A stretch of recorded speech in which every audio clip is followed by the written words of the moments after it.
Ustadz Yahya Waloni bukanlah seorang biasa. Ia adalah mantan ketua Sekolah Tinggi Teologi Calvinis di Papua. Seorang pendeta yang telah mengabdi selama bertahun-tahun, mengajar, membimbing, bahkan melahirkan banyak calon pendeta di wilayah timur Indonesia.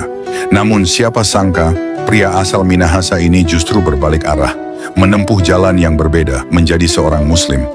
Pencarian kebenaran bermula saat ia mendalami ilmu perbandingan agama. Sebagai seorang teolog, Yahya tak puas hanya memahami agama Kristen. Ia mempelajari Yudaisme, kemudian berlanjut ke Islam. Ia membaca Al-Quran untuk mencari celah dan kelemahan dengan niat awal membantah kebenarannya. Tapi justru sebaliknya, ia menemukan hal yang membuat hatinya terusik. Ia melihat benang merah yang sangat jelas. Kisah Nabi Ibrahim, Nabi Isa atau Yesus, dan Nabi Muhammad SAW memiliki kesinambungan yang sempurna dalam Al-Quran. Ia merasa ajaran Islam menyempurnakan nubuat para nabi sebelumnya. Ia mulai mempertanyakan kenapa Isa dipandang sebagai Tuhan dalam ajaran lamanya, padahal dalam Islam, Isa adalah nabi yang agung, bukan Tuhan.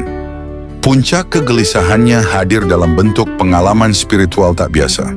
Di sebuah sore Ramadan, ia bertemu dengan seorang pria penjual ikan di depan rumahnya.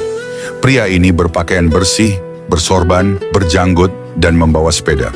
Yang mengejutkan, pria ini tak berbau ikan sama sekali. Dialog terjadi secara intens.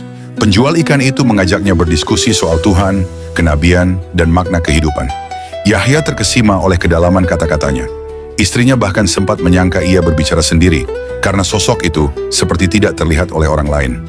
Pertemuan dengan penjual ikan terjadi 3 kali dalam 3 hari berturut-turut. Pada pertemuan terakhir, pria itu memberinya selembar kertas bertuliskan ayat-ayat Al-Quran. Tak lama setelahnya, pria itu tak pernah muncul lagi. Yahya merasa ini adalah petunjuk dari Allah. 18 Ramadan, ia memutuskan untuk bersyahadat secara sadar dan ikhlas. Bersama istrinya, anak-anaknya, dan orang tua istrinya, mereka memeluk Islam di hadapan Kiai Haji Komarudin Shofa, seorang kiai yang telah mendapat mimpi sebelumnya tentang kedatangannya. Tidak lama setelah menjadi Muslim, Yahya diuji. Saat khutbah Idul Fitri pertamanya, ia pingsan dan dinyatakan mati suri oleh dokter. Namun beberapa saat kemudian, Allah mengembalikannya.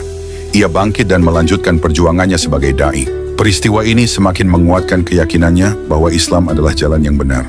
Kini, Ustadz Yahya Waloni dikenal sebagai pendakwah yang penuh semangat dan keberanian. Ia mengisahkan kisah hijrahnya bukan untuk kesan dramatis, tapi sebagai pelajaran hidup dan bukti nyata bahwa hidayah Tuhan bisa datang dari jalan mana saja, bahkan kepada seorang pendeta sekalipun. Allahu Akbar.